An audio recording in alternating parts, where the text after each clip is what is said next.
এই মুহূর্তে আমি আছি হচ্ছে বুবসা। আর আমার আজকের থাকার হোটেল হচ্ছে এটা। এটা হচ্ছে hotel international trekkers restaurant and lodge. এটা হচ্ছে খুম্বুপাসাং লামু RM1 এসব বুবসা, সুলুখুম্বু ডিস্ট্রিক্ট। এই হচ্ছে আমার আজকের থাকার হোটেল। এ হচ্ছে বুবসা। খুব সুন্দর এরিয়া, চারদিক হচ্ছে নিরিবিলি, একদম সব ঠান্ডা, মানুষজন একদমই নাই। তো আজকে হচ্ছে থাকবো এই hotel international trekkers restaurant and lodge এই হোটেলে। যারা হচ্ছে এদিক দিয়ে যাবেন অবশ্যই এভারেস্ট বেস ক্যাম্পে যাওয়ার সময় বুবসা পড়বে।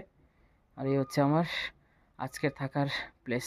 হচ্ছে হোটেলের ভেতরটা খুব সুন্দর, আড্ডা দেওয়ার জন্য একটা চমৎকার জায়গা।